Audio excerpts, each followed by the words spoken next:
Welcome back. Welcome back to the Detroit is Different podcast studio.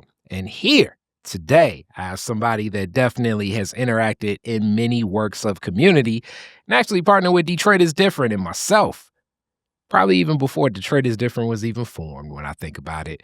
A lot of work right in a West Side community. And when you talk about being on the block since the block was the block, she's definitely that. Kim Sherobbi, how are you today? I'm doing great, thank you. Definitely. So this is an honor to have you in studio and really put the whole story together because I got bits and pieces over the years Okay. of a lot of what you've done with the Birwood House and organizing community in public spaces and inside of the Birwood House. And it's going to many other initiatives now.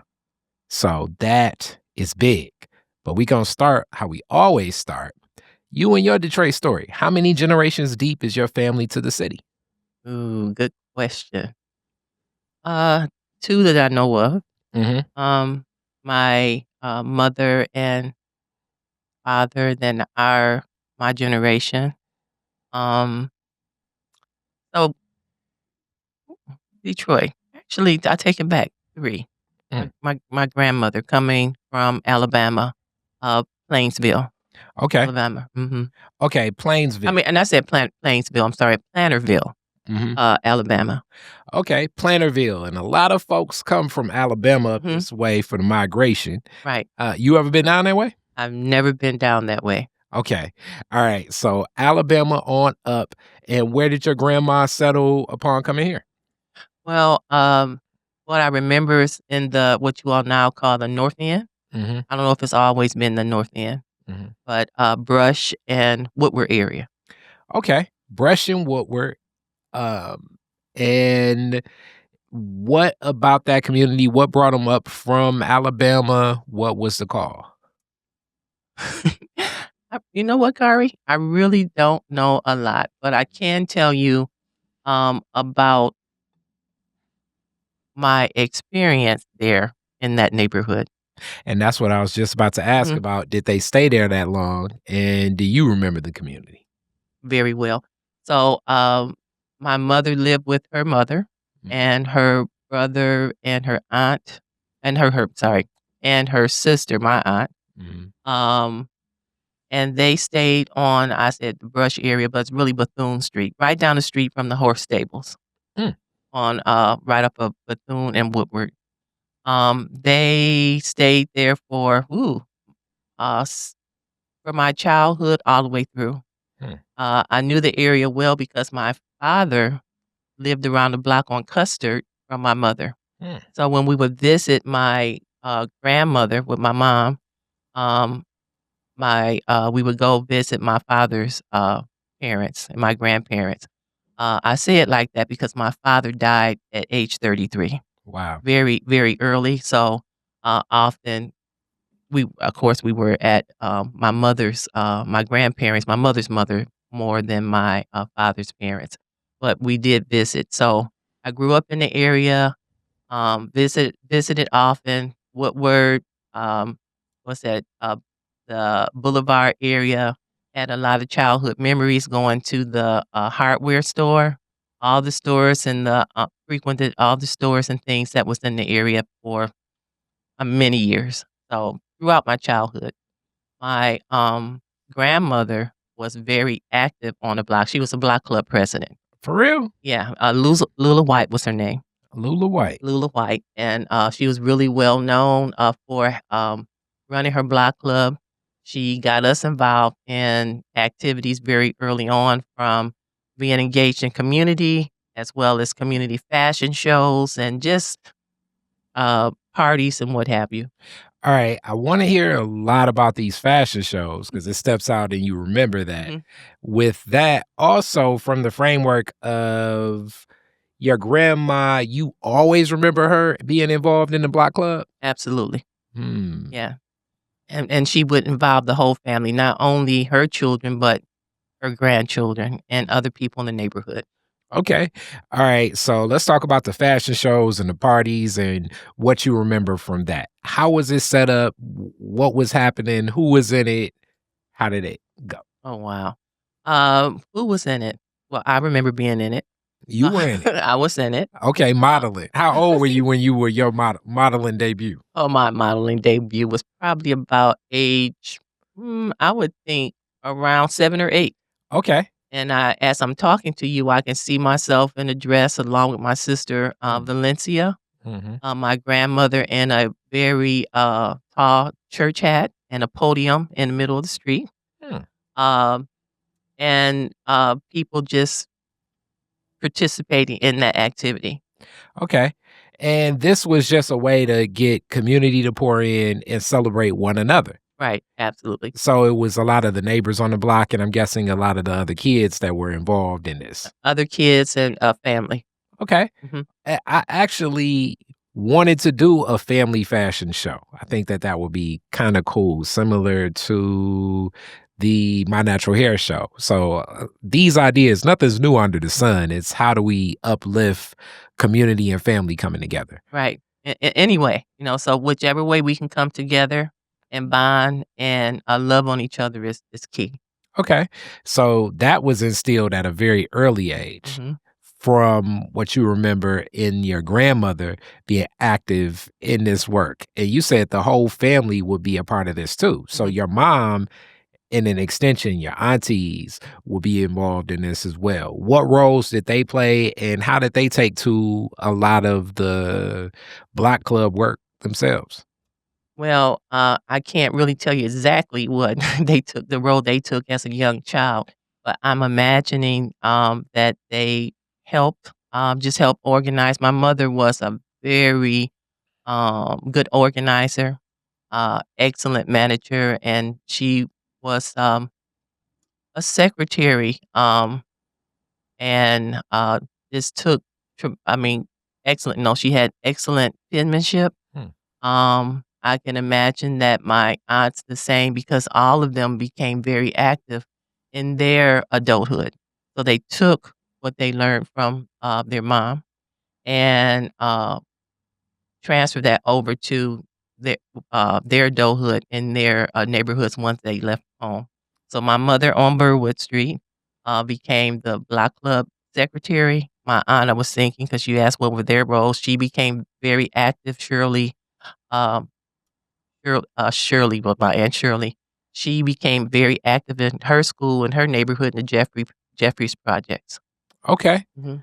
All right. Now, as you're framing this picture, I'm seeing so much more of a childhood involved in these types of works. Mhm. But let's go into your parents a little bit. Your father passes at a very early age, which I'm sure that dealing with grief is a process and part of life, period. Mhm.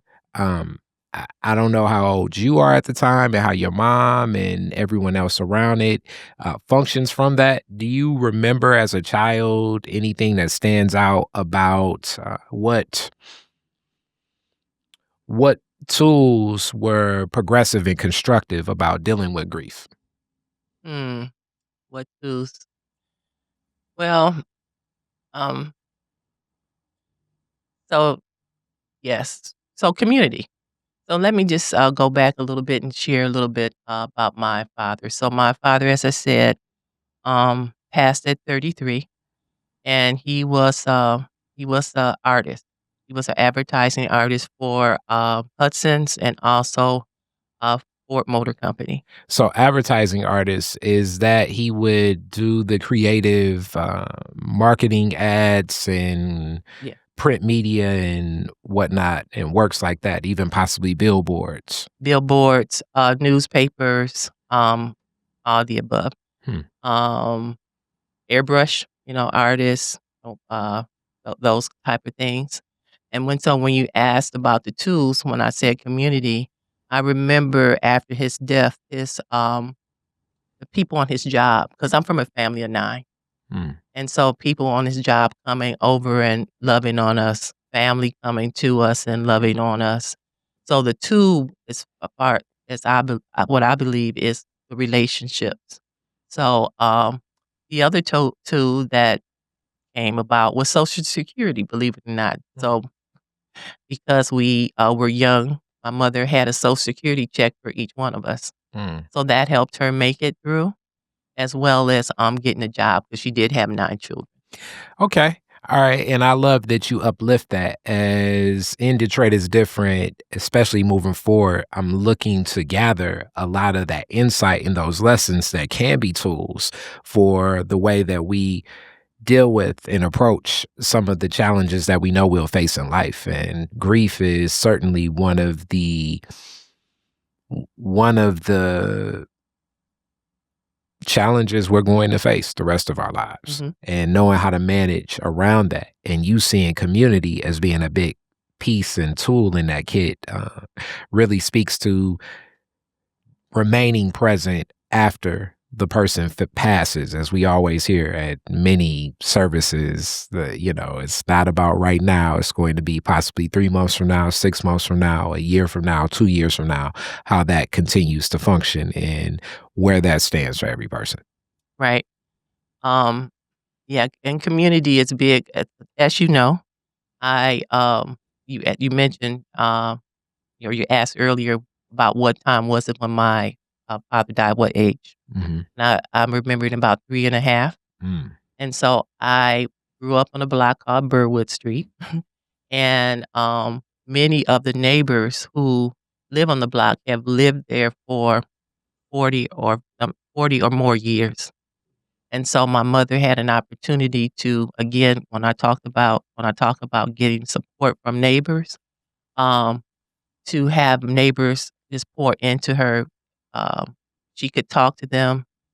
She had some close friends, but also family in terms of, dealing with grief. As a child, I did not experience it because I was so young.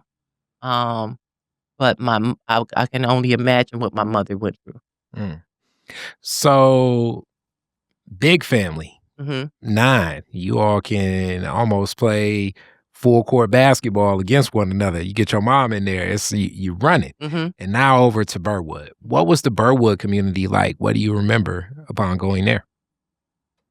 Uh, Very close. As I told you, many people stayed because the block was so wonderful. Hmm. Um, uh, many, yeah, and there are many people still there like myself. I really never left except for when I went away to college.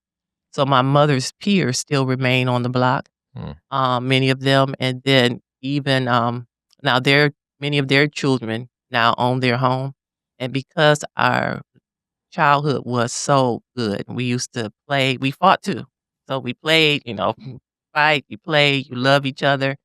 A lot of games, a lot of sports, a lot of television shows again. Our block club parties would draw over 100 people. Hmm. So much so, when people became adults, they actually flew back in for our block club parties. It was like a fan reunion. It was, when they became a little more contentious, we had to kinda shut it down, but for many, many years, the block continued to function. The block club, still exists, and we're in our 52nd year. Okay. All right. So 52 years of a block club association carrying on. That Mm, is a very rich community. mhm. So now I guess let's unpack a little bit more in your story. Where do you go to school for elementary, middle, high school? So elementary, mind your elementary on the west side. Hmm. Uh, Middle school, Noble Elementary. Okay. In the neighborhood. Okay, yep. And then, of course, the Big Mac, Mackenzie, the best in Okay. the West. In the neighborhood, Yes, a neighborhood school. yes, Okay. neighborhood So, school.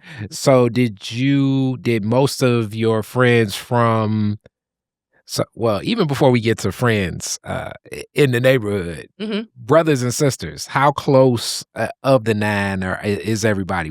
Did you have somebody like really close? Did everybody already know that, like, oh yeah, Kim coming here next year? Where were you? Are you oldest, youngest, middle?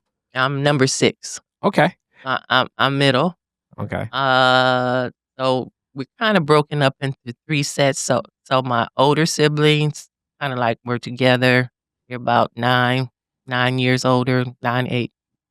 Then, the middle, We're like a year apart. It's so funny. All of us are a year apart. And then you have three at the end. Okay. So the three that are the closest, as Mhm. you say, the all 1 year apart. I'm guessing as you all go through school, you got a pack of friends that are just naturally there anyway, just through siblings. Yeah, well, yes, but then no. And the reason I say no is because I started athletics very early. Hmm. And so at age 9, I actually started my athletics career through what AAU, Hmm. amateur sports. And so I started traveling early on, running track, and did that all the way through college, really. Okay. hmm So you get more camaraderie, I'm guessing, with the other players then. The other, yes, with So other athletes. other athlete, well, players too, because I also played basketball. So Okay. yes, uh-huh. All right. And track. What connected you to track? What was the thought Sorry, process? my earphones come out. So actually, I just is naturally athletic, and so my gym teacher, Mr. Gippert, I remember in elementary, he told us about a track meet at McKinsey. Hmm. And I had just spent the night, with my other neighbors and families. We were at the YMCA on, Dexter there? Dexter and Grand River, and had an overnighter. Um, and then coming back, I remember, begging my mother because she was like, "No, you just got back home. You can't go to the track meet." But my older sister, Debbie, said, "No, I'll take her." So she took me, to the track meet. And I ran, and a lady by the name of Betty Robinson, I wanna raise her name up, who worked for Park and Recreation and did tremendous work with young people across the city. She identified me as a person who had some talent. Okay. All right. So you really go from kid racing the other kids on the street Mhm, to jumping into track and field mhm, organized from the talent already just racing the kids on the block. mhm. So kudos to you for having that talent. So now from racing kids on the block, where we remember the street races, and I'm guessing you probably did a lot of those A too. lot of street races, a lot of sports, yes. Okay, okay. I'm guessing you may have had one of those reputations where they like, Kim got a race you now. Of course. Exactly, and then like a person's older brother or sister, they start doing this. So well, I'm just All right, so organized sports. Mhm. How did you take to it, especially at that time? With this is we're thinking track and field Olympics, all types of energy, as we know, is connected to track and field. Yeah. So how did I take to it? Well, early on, it was just something for me to do. I just really enjoyed being on the field. My friends were there. Many of the people that are really close friends now, I'm in touch with them from the age of 9 and having run track. Um, I how did I take to it? Starting so young and the way my coach, who was, people call her coach social worker, because she was more just gathering kids up, making sure that they had something to do. It was not always just about being competitive, Mhm. but it was about making sure that we were taken care of. And she, Miss Robinson, would involve us not only in track, but because she was with Park and Rec, we did everything. So we ended up playing table tennis. We ran track, Mm. but table tennis, baseball, anything that was at Park and Rec. And I trained at Northwestern Center, where the old Olympia was. Okay. Yeah, and so just taking to it as just a lifestyle. And then after I got older, you went from Miss Robinson to what you call the big kids coach, and that was Richard Ford. And that was a little difficult making that transition, but it happened. Um, and I didn't go to the Olympics. I've been to the Olympics before, but in the stands watching. Mhm. And, I, and I've trained with Olympians, Wow. both here in Detroit prior to in high school. Some of my, classmates and teammates went to the Olympics, and then in college. Okay. So very serious about sports Mhm. as that carried on. Basketball you mentioned too, and I'm guessing just from being exposed to all these different sports, you just took to basketball as well. I kinda got recruited for basketball because I was tall. Mhm. So the, basketball coach, Jan Chapman at Mackenzie, she kept chasing me like, "Why don't you join? Why don't you join?" I said, "No, I got track, why don't you join?" So eventually I said, "Okay, I'll play basketball." So I did play basketball at Mackenzie from I think it might have been the ninth grade. It was either the ninth or 10th grade all the way through. Okay. What position did you play? Center. Center. And then also, what did you run in track? On track, again, starting so young, did everything. So, but the race I liked the most was it's an indoor race. It's called the 300 meters. Hmm. But I ran the 400, 300, 200, done long jump, shot put, high jump. Wow. Yeah, we do everything. You did everything. I didn't do hurdles though, Okay. but my running was really 400. Okay. And that was, I'm guessing that from there, that was the gateway to college too. Um, Actually, it was a gateway to college. But what was interesting is that I thought that I was going to get a track scholarship. Hmm. My track coach, Mr. Ford, and I may not have gotten a scholarship. I did, but he, I'll say, packaged me with two other runners, two better runners, um, Rochelle Collins and then Carmen Rivers at Mackenzie. I'm not Mackenzie on my club, and he told the coach at the University of Texas at El Paso about me. He was like, "You're coming after these two, but I got another one for you." She's a runner and she's a basketball player. Where's the scholarships? So it was Mr. Ford who took the initiative to make sure that I was covered. I just assumed that I was going to get a track scholarship, but I ended up with a basketball one. Wow. Okay. And you went down to UTEP? I went to UTEP Oh, with man. Coach Haskins. Coach Haskins in Yeah. UTEP. Okay. What year? What year was that? 78. Okay, 78.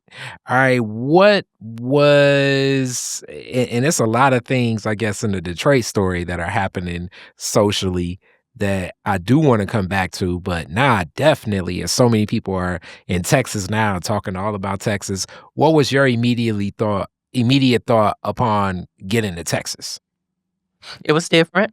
Mhm. Uh, Texas, well, El Paso, Texas, where UTEP is located, is uh, it's really an army town, military. It's like Mm. we had a military base on campus. Um, you could switch out the Hispanics for the blacks. I felt like I was in another border city, and had I just changed the race, I would have been in Detroit. So in other words, it was more Hispanics there, like 80% Hispanic, maybe 90, but 80% Hispanic, maybe 10% black, and then others. Hmm. It was different. We were right on the border of where is Mexico. My dorm room view was Mexico. Wow. And so from the dorm, we could walk to Mexico in 20 minutes. Literally, it's a very small bridge that you could cross. Um, so it was really different being in a Spanish speaking town where you really needed to be uh, bilingual if you were going to stay. Uh, and so I had an opportunity to understand that the Hispanic culture in that area, um, learn about military life, uh, and just it was different. But because I had my other two friends that I had known, one from age 9 and the other one since high school, I didn't really miss Detroit, and I had a very easy adjustment. And what surprised me is after my 2 friends left, one got married, one graduated before I did. I actually got homesick after 4 years of being there because I was finishing up my degree. Hmm. Okay. All right. And now I guess I want to talk a little bit about some of the culture happening that you're witnessing as you grow here in the city of Detroit. So, first, I want to ask about the rebellion, 67. You're young. What do you remember? What I remember in the rebellion is, um, my mother being fearful. In my memory, I remember hearing, um, voices, sing like, you know how you have crowds that are angry? Somehow that's is sticking with me, and I don't know if I heard it outside or if I actually saw it on TV. I think I saw some of that on TV and maybe heard some activity outside. Um, I remember the adults just being really concerned, so it was more of a feeling because you can feel when somebody is scared or upset, so I that stayed with me. Hmm. And also, up to that point, just the maturation of the other transition that you're witnessing during that time, even though it finalizes upon coming back in your travels, Motown leaving Detroit. What do you remember in that moment? Ask that question in a different way for me. Motown leaving Detroit. Do you remember what that was like of just being a Detroiter to watch Motown Records leave Detroit? That honestly was not on my radar. It It didn't even was hit your not it consciousness. did not hit my consciousness. Okay. All right. And now I just got to go right back to the basketball thing down at UTEP. So, hooping at UTEP and track, you're in athletics, you're also in school. What's the thought process as are you thinking athletics for a future? Are you thinking coming back to Detroit? What where you at in the journey upon college wrapping up? College wrapping up, a couple of things were in my mind. One, because we were in a military town, I actually thought about going into the service Mm, as a officer. mm, You can go in, get a degree, good gig, right? Uh, but at the time, I was dating a brother who had been in the service, and he begged me not to do it. He said, interesting. he said, "Do not do it." Mm, He said, "You will sell your soul." hmm. 'Cause I wanted to continue traveling and seeing the world, so it was 2 ways I was thinking, but outside of athletic was either through the military, and I knew that all the benefits that came with it, wasn't really thinking about all the negative aspects of it, and then I was also thinking about being a airline stewardess. Uh, but after he talked to me and explained to me, what I would have been up against, I heed his warning. Okay. All right. So at that time, I mean, the WNBA exists today Mhm. and it's still relatively new. I want to say like 25 Yep. years old.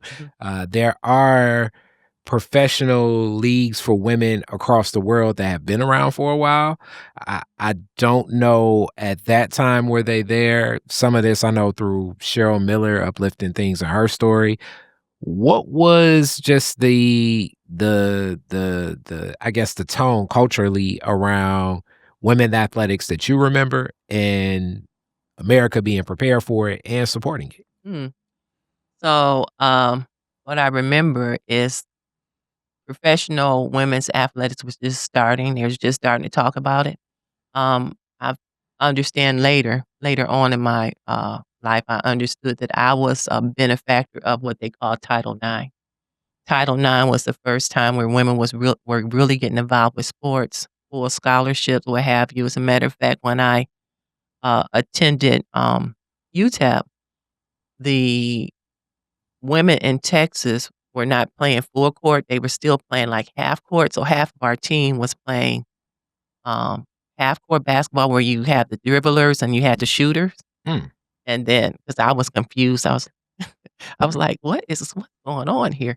So, we had to make an adjustment, that's how, new kind of women's athletics was still was.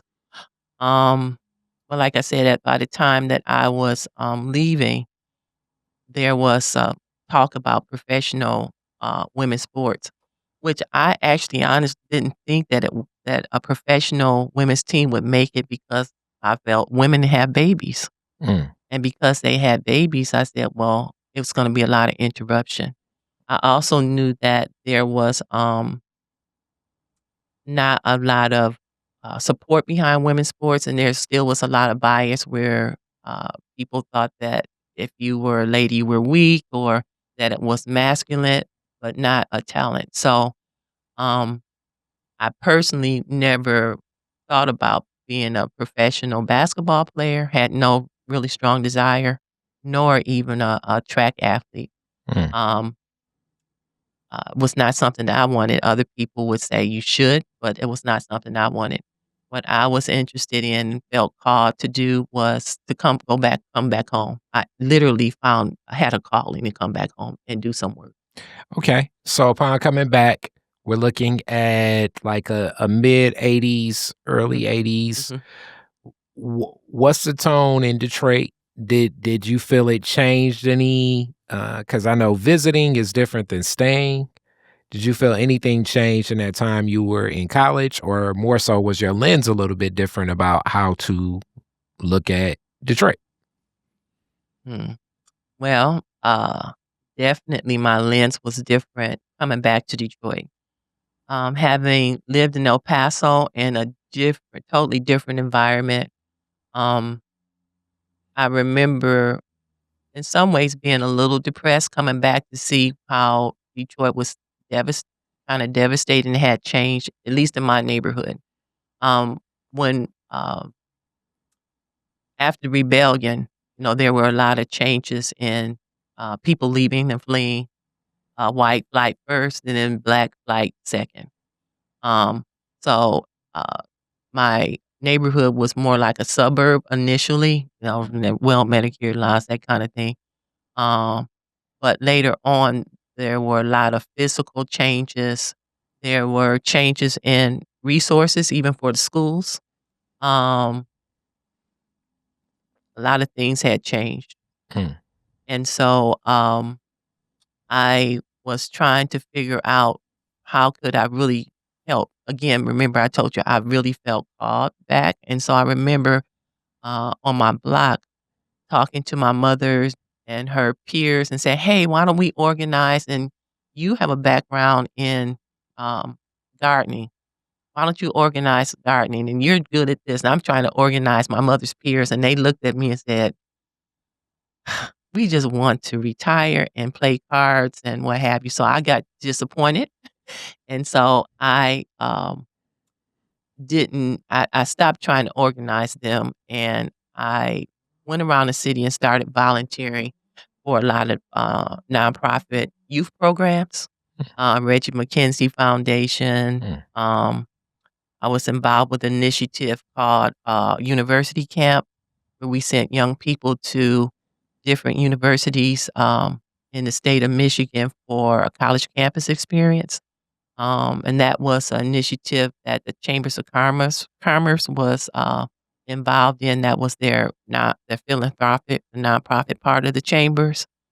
Um, just lots and lots of nonprofits. So I'm guessing with these nonprofits, naturally, your experience, people are going to say, okay, we have some young people. We already know physical activity, Mhm. some you may be able to handle. What are you usually doing with the young people? I'm guessing it's going to be some form of sports with all your experience. Mm, so it was definitely some, form of sports, um, but also having graduated, as a physical education teacher. Um, I had even when I was volunteering, I had learned a few things. So, it was parenting classes, Hmm.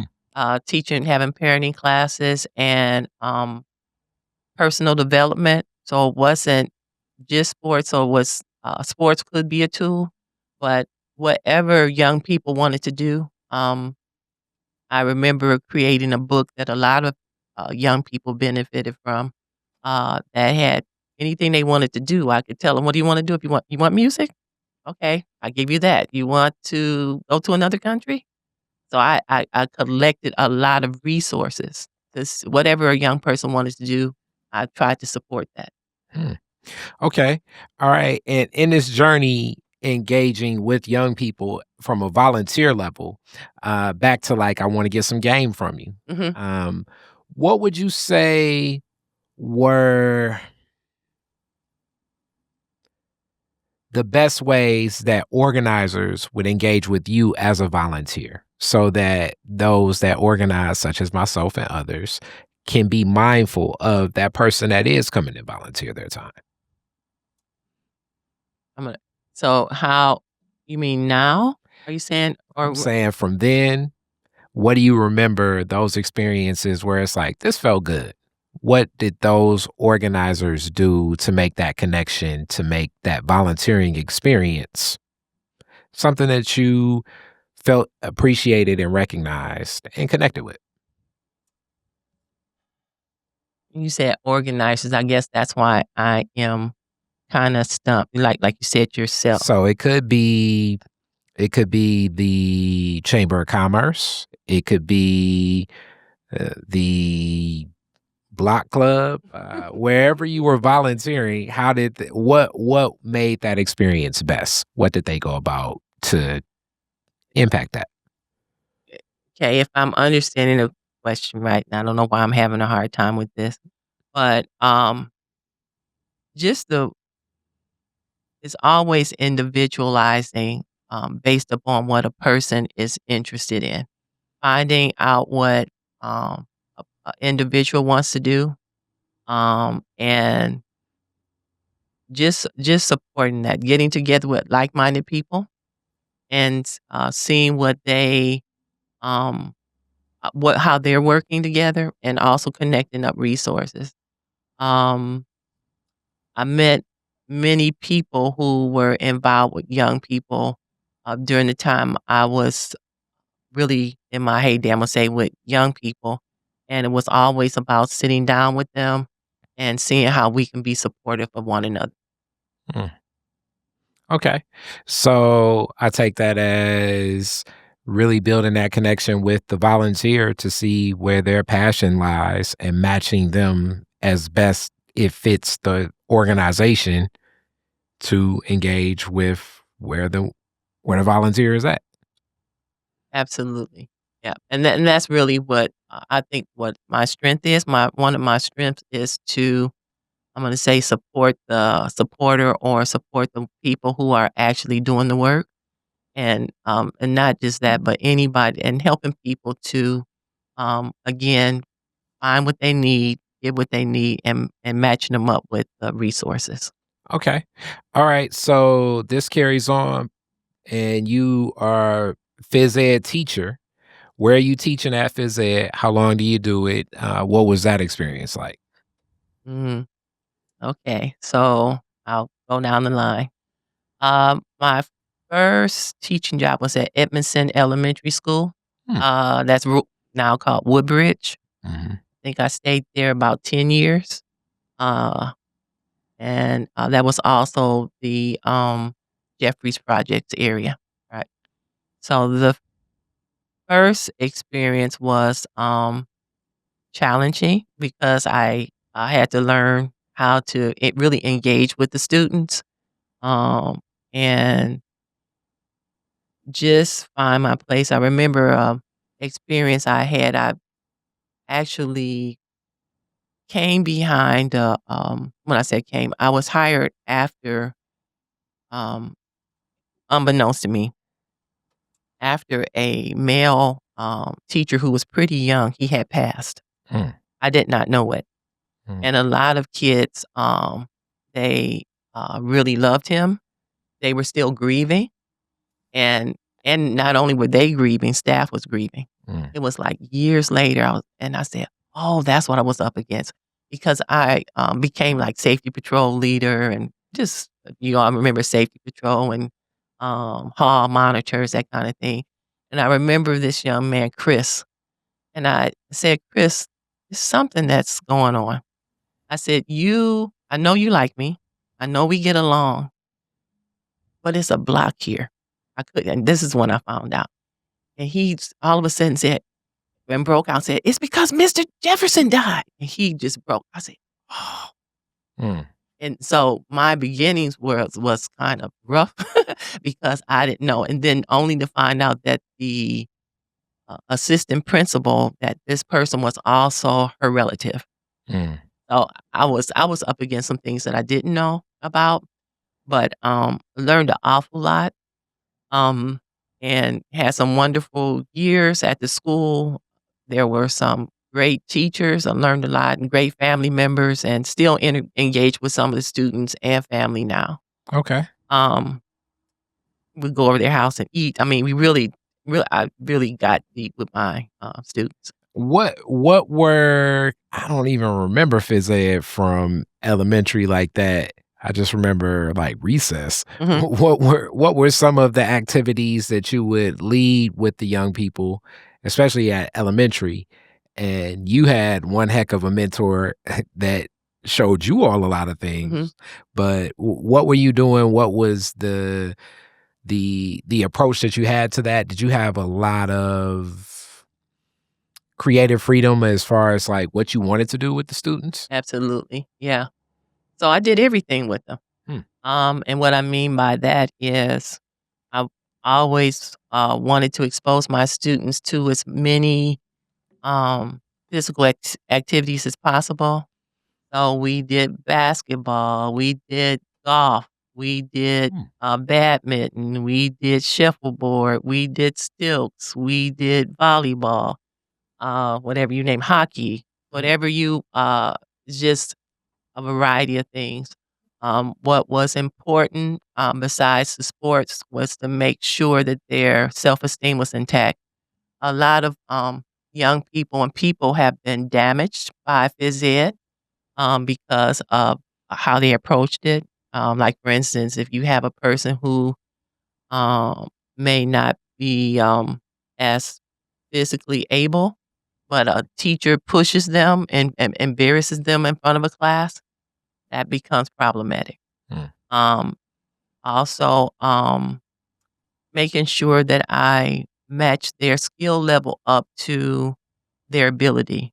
Because what I mean by self-esteem, so I may have for badminton, you have the regular badminton racket. I'm gonna probably get too technical for you, I but I don't even know what okay. Oh, badminton you don't know is. about I've heard okay. of it, but Okay, I'm break sorry. down the game. Okay, You but said I'll break it. skills and shuffleboard. These are a Oh, you couple don't games oh, that yeah, tetherball, whatever. I did see. it all. Okay, okay, Yeah, break it so down. but, so, okay, so I'm gonna say it in a baseball way so you can get my teaching style, Okay. so people understand baseball. So, what I know about movement, athletics, self-esteem. So I would have, um, let's say in a crate, 4 different types of bats and 4 different types of balls. Hmm. And then I would, teach according to the child's, skill level. So I would if a child's, skill level was really low, I might use a fat bat and a big ball. The most important thing was to have them hit the ball. And baseball is interesting because when you hit it, it makes a sound, and, everybody loves to hear that sound and see the ball hit. But if I gave them a baseball bat that was thin and a small ball and they kept missing, their self-esteem went to a nosedive. They, at that point, might not, like baseball anymore. So I would use the ball or bats and mix them up depending, um, to help them feel confident and also to have them enjoy the sport. A lot of people miss that, and I was doing that with all types of, equipment.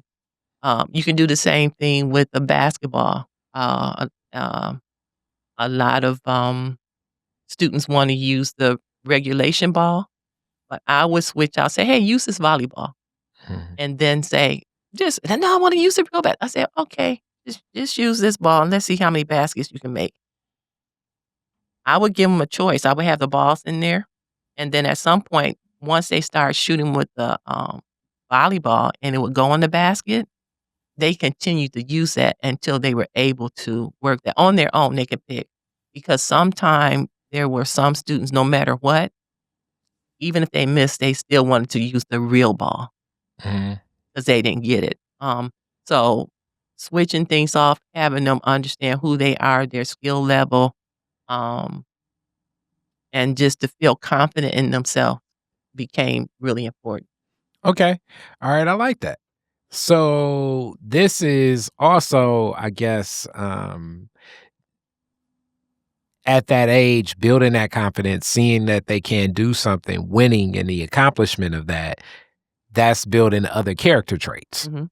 So I definitely feel that. Yeah.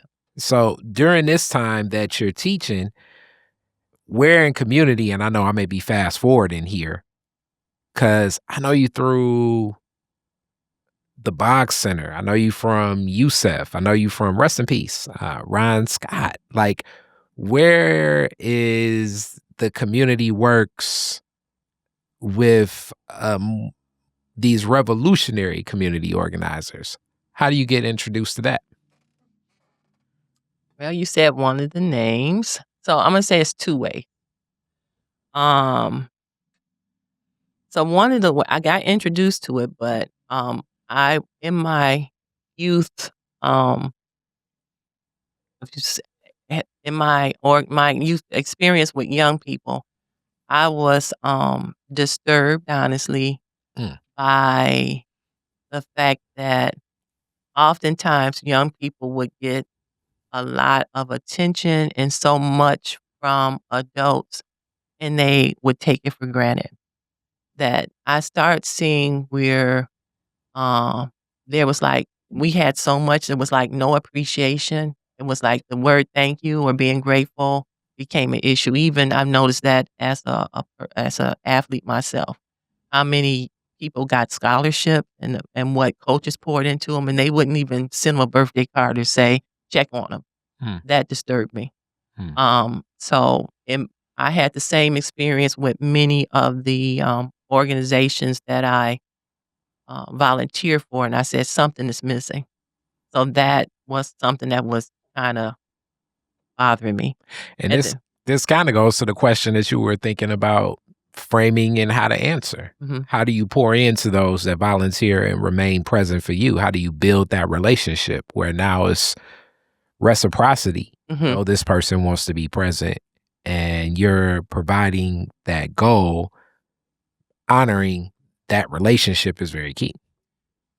Agreed. So I'm understanding the question now. Mhm. So, first of all, I think that and I'm gonna get back who and kinda helped introduce me, but, um, you have to ask people. Sometimes people don't know, and you to expect. I mean, so it's that expectation to say, "I really expect for you to come back and give back to the organization." Not so much me, but give back to somebody. Give back to community. Don't just take it and run. Um, uh, so that expectation, the asking, I think about, Virgil. This is one guy, I don't know if you know him, Virgil Phillips, who is on the East Side. His son, Rashard Phillips, University of Detroit, but had a fantastic, basketball program, helping develop, WNBA players and NBA players, many, and all the college coaches knows him. Um, he all his young people come back, they're now running the gym, Mm. but he asked them to come back and help.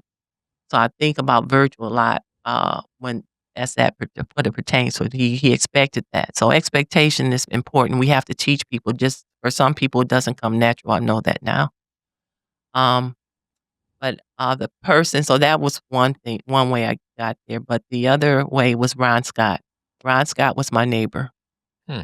He one day he and I were on the bus together. I didn't know who he was, and he got off on the stop, and I got off on, and he started walking down my block, and I was like, you heard me say my block. Walking down my block, and I was like, Walking down Birwood, and it's I like, was who like this guy? that's exactly what I said. I was like, Yeah. you live down here? Because I didn't know him, so Yeah. I thought I knew everybody, right? Yeah, I was gonna say, you know everybody on Birwood. Yeah. 52 years. Yeah. So I'm like, "Who are you?" So anyway, he, somehow we connected, and he, um, ended up being just later on was friends with my brother. Hmm. Not just because of me, but ended up being friends with my brother. He's very good friends with my cousin Jerry. They both worked in television together. Ryan had done TV. I think he was at Channel 4 or something. Mhm. My cousin did the court scenes for Channel 4. Hmm. Drew was an artist there. Um, and one day I was talking to Ryan, and he said, "Hey, Kim, you should come to the Boggs' house." And he told me all about the center where people come from all over the world and they talk. And I was like, "Oh, it sounds interesting." Like, yeah, let me go through it. And so he took me to the Boggs Center. And I met Jimmy Boggs once. The only time I met him was that day Ron, had introduced me, and it was a quick he didn't have Ron didn't have a lot of time. He said, "It's gonna be quick." And literally, it felt like we walked through the house and walked out, but, met Grace, and then, uh, pretty much we left. I remember a lady coming down the stairs from the Boggs Center with a suitcase, and I keep saying she was from Sweden. I don't know if that's true, but that's what sticks in my mind. And I always would think about the Boggs Center when, I got in the area of Belle Isle, and I always say I didn't go back to the center for about 15 years, but I would, because I was teaching, and I would think about them, the Mm. center. I was also reading their articles in the I don't know if it was in the Chronicle or not, but, Save Our Sons and Daughters. Mm. Um, and I kept reading about our children being murdered and what they were writing about, and I said, "I gotta get back there." So, I remember, another person who was ended up being one of the comrades of, James and Grace, very close, had, come here to, work on some of the, papers and, things, and had worked with them with CLR James. um, Ended up in my life because she was this was Nettie Kravitz. She was my former husband's Aunt Nettie, Mm. was part of the family. So it was many times and through many ways. I've had at least 7 people in some way associated with the Boggs Center that connected me up to them. So I actually believe that I was supposed to be there. Okay. So the initial time you go, what year was that around? I don't know. I don't know. It I was gonna say 90s, but I really don't know, honestly. Okay. And the reconnection, how did that happen?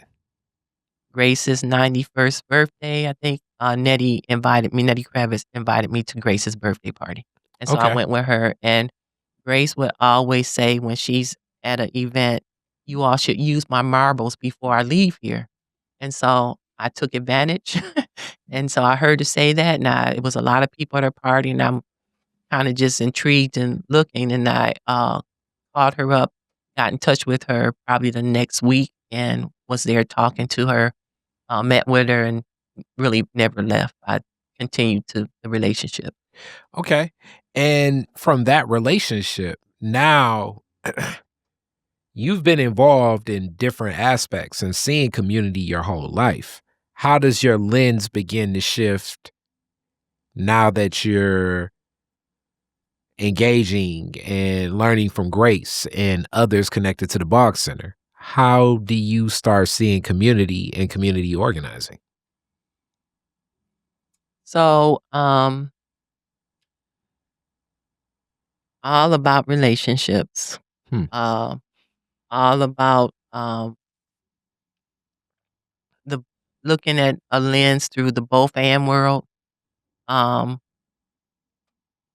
seeing something, that's not there and visioning it and create it. Hence Birwood House and other things that I'm involved in, where I understand now that, an abandoned house is not an abandoned house unless I see it as that. Mhm. I always tell people Midtown, is that what we're calling Midtown now, right?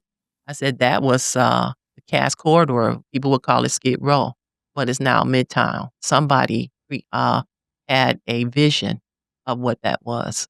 So throughout, my experience with the Boggses, understanding that can create and have an impact on the world any way that I want to. It's just a matter of me, working on it and making it happen.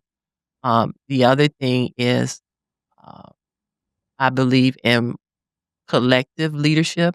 I don't believe in top-down leadership, and so understanding how to literally nurture and support people in their leadership is part of what, my experience has been. Okay.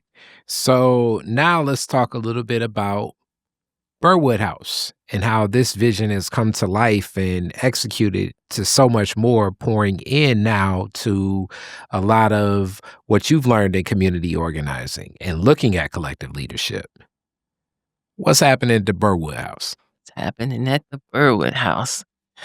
Well, it's that. So, again, it is collective leadership with several people that I have met on my journey, um, who have shown an interest in that's key. Somebody who really is interested, not trying to, convince people. I'm always looking for people who are interested in working with community. Have you ever heard a busy person? If you want to get something done, you deal with a busy person or somebody that's already engaged. So I'm always curious and interested in those who show that they have an interest. And again, if they want support in that area of development and developing their leadership skills, then I try to support in the best way that I can, and that could be sending them or introducing them to somebody that has a skill set or the knowledge or resources that they need. It doesn't have to be me. Um, we're working with, and as you know, Community Lens, because our students have been here with you at the studios very early on. We started an initiative called Community Lens, where it's really we started off using a camera as a lens that the students can look through, and look at their community and make an analysis, as well as look at their community through the lens of their heart, and really try to get them engaged. We don't use the camera as much. Community Lens has always been a initiative where it was about leadership, but had to figure out how to do that, and we're working on that. Um, Teaching young people about the different types of power that they have. And I'll name them because it's something that I think is important. So power within, power with, power, authority power, and love power. And so how do you use all those different types of power to uh, lead? And so it's a lot of levels to that. We're teaching young people how to grow food so they can um, be self-sufficient. And just this week, we took them to Community Lens students. We have them from during their winter break and their spring break, and we had them during their spring break this week, Monday through Wednesday from 9 to 3, and we took them on a trip to Detroit Justice Center and also the Detroit Food Co-op, Mm. so they can understand how the food that they're growing, how that is related to Mm. community and how it all works together. And at the Detroit Justice Center, we talked about authority power a lot. So just really, and this is not just with the young people, but anybody who comes into the Birwood House, we're doing a lot of the kind of thinking that we do at the Boggs Center, which is uh, having people critically think as well as, again, work we call two-sided transformation within themselves as well as their community. Um, and just to think in a both and way. Okay. So in this, now I have to ask, in leading this work and really like 360 back, similar to what you remember from your grandmother, and community work and being so present on the block where you live, Mhm. uh, similar to me. And I want to ask you this. How is it doing this community block actually in a community where you rest, where you sleep, where you live? What dynamic does that add to you? It's a couple.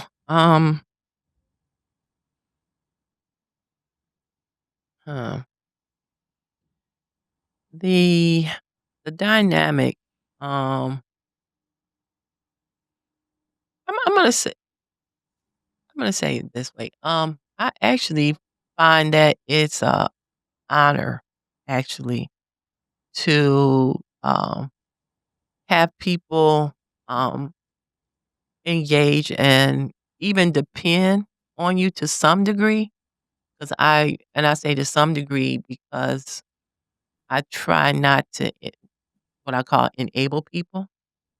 And I also am always pushing people to, like, do for self, but we know what I know, that that's not always possible, right? Depending on the, The circums challenge that they're facing. yeah, the challenges they're facing, the circumstances, right? Mm. So in that way, it's an honor. Um, just the work itself can be, and as you know, it's a lot of work and it can be tiring. But then it feeds for me, it feeds me because you can get energized. Um, it the work. It it's been a growing experience for me because I'm just learning a lot about especially in the neighborhood that I'm in that's changed and the this the it's all levels of income and all you got people of all walks of life there. Um, I'm just learning a lot about me Mm. and my neighbors. Uh, And the relationship of both. And I want to uplift a couple years back, as ARPA funding was being distributed throughout the nation, and a partnership that I had through Detroit is Different with Bridge Detroit was a series called Tell Us Detroit. mhm, And for this series, we did a series of door hangers. And we partner with different organizations, but I remember you were like, we're going to walk these blocks ourselves and we're going to just go from door to door to door to door with these door hangers. And that type of organizing is for sure that old school boots on the ground organizing. mhm, Seeing your commitment to walk with us was a testament because may have been one of the hotter days of the summer. It was definitely needing a lot of water day, uh, and just navigating the space. And really, when you walk these streets, similar to when I was walking the streets in my community, and our communities are similar mhm, here, where you discover how many of the houses that are occupied, what's unoccupied, what seems to be unoccupied, but it is occupied. And then, the spots where houses are, where you walk past where it's not. And then even those relationships of how people know, oh yeah, he ain't gonna be home till 4 o'clock mhm, because he at work or whatever. You can give me one of those. You did that journey and you were walking with us and centering people, and you had one of the largest attended Tell Us the Traits I remember then. Right there at a very busy intersection that people spoke about traffic flow and many other challenges in community. And that was just a lens through partnership, but it definitely showed the relationship with community there. So when you witness something like that come together and you're watching iterations of this all the time, just walking the neighborhood like that, how do you keep committed knowing that so much more is needed to resource communities like mine and yours, in my opinion? how do I keep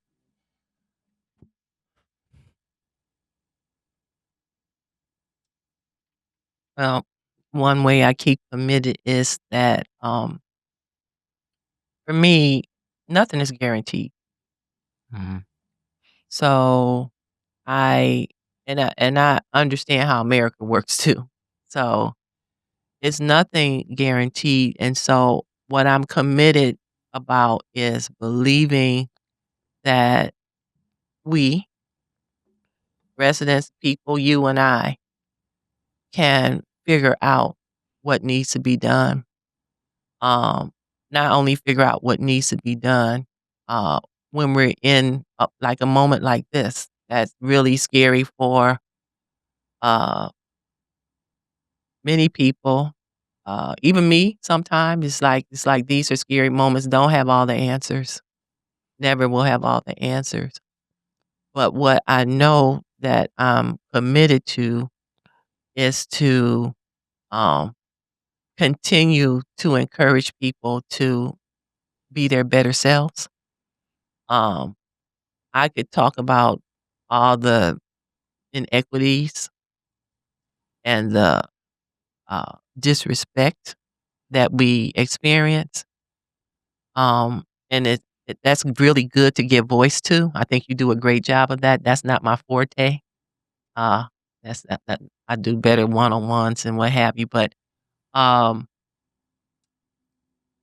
just believing that we can figure out how to go through this journey no matter where it ends, but tr uh, continuing to create where we want it to go, but no matter where it ends, giving best effort is what keeps me going. I love it. All right. So we get to a close. Thank you so much for this interview. I really appreciated a lot of what you shared because I do tip my hat to your commitment to what you've done with Birwood House. And now understanding more of the scope of the story that is so intergenerational. So shout out to your grandma too. So I love that. So classic Detroit is different questions now. Mm, So I gotta hit you with them. First one. Very first car. Year, make, and model. Year you got it. don't know the year, but I can tell you the car. I don't know the make, but it was a black Renault Okay. Alliance, yeah. Okay. I don't even know a Renault. It was a Renault. Okay. Where's the first place you went when you got it? Took it home so my mother could see my car. Okay. I'm with that. I'm with that. So mama saw it. Hey, I got my car. All right. Next question. You're the DJ at the end of the fireworks at Woodward and Jefferson. You get to play 2 songs. What songs you playing? You know, I'll give you one because I am not really, but I got "It's a Love Thing." I don't know why that came up. Okay. And I can't tell you another one. Okay. Yeah. Whispers. We going with naturally we could keep going with the whispers. You know, you could keep going with the whispers. You know what I'm saying? It just gets better with time. Oh, that sounds good. There you go. And we'll close out with this one. You could rename Woodward after one Detroiter. Who would it be and why? Ooh, I never heard that question before. A Detroiter, one Detroiter. Hmm, would it be and why?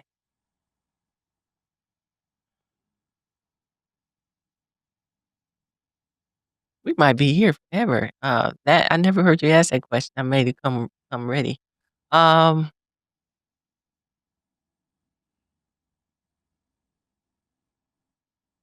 that was you know what? Because I'm gonna say Jimmy Boggs. Okay. He's come or better yet, I'm gonna put 2 in here. Jimmy Boggs and Ron Scott. Okay. Only because they come to mind. They both were very community oriented, Hmm. and they both had an impact on me. One indirectly, because I only met Jimmy once, but I am part of his legacy. And of course, Ron Scott being my neighbor and the person who um, brought me to the center and had such an impact on my life. I love it. Thank you so much. Thank you so much. And thank you. Peace. That.